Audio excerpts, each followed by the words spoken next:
Welcome and thanks for watching our first of many vlogs that we're going to be doing as we embark on our fifth through hike of the Appalachian Trail. This is our first time doing YouTube, so bear with us. Everything is going to be real. We're not going to cut and edit. We're just going to post it and y'all can enjoy it.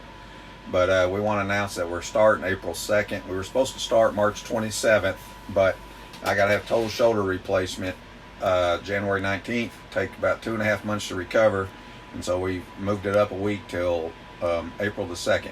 We really wanted to start March 27th because that's the 12-year anniversary of when we ever hiked in our life, and it was our first through hike and our first day on Springer Mountain headed to Katahdin. But our first video, we want to touch on food drops. What we've experienced in 4 through hikes. We just want to give you all our thoughts, our opinion on what we've seen and experienced on 4 through hikes. We personally don't send food boxes, but we want to go over the pros and cons that we've witnessed along the trail just to give you all some thought. First of all, I want to touch on the pros.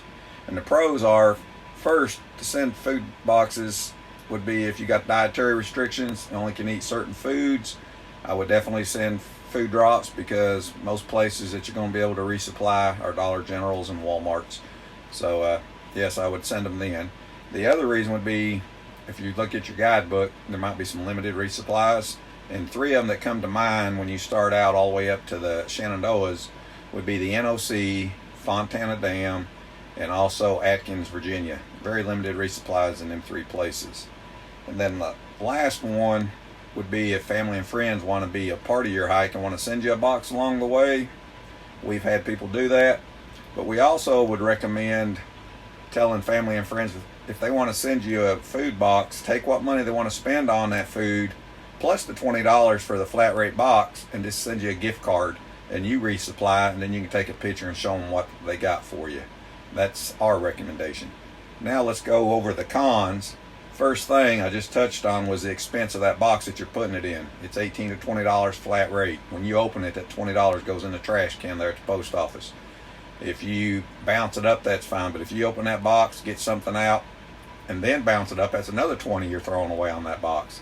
So 20 to 40 boxes up the trail, $400 to $600 you're wasted on just the box you could use to resupply. Second reason, it is so easy to resupply on the Appalachian Trail. Very easy. You cross roads daily. You can hitchhike into town anytime you want to.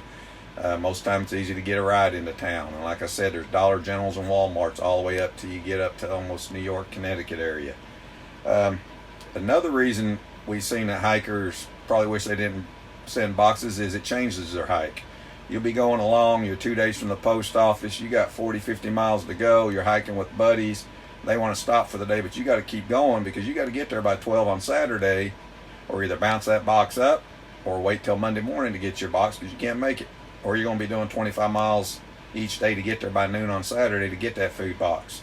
And then if you don't get there in time and you bounce the box, well, now you got to go to the grocery store to get food to go on to the next town. So that's another reason.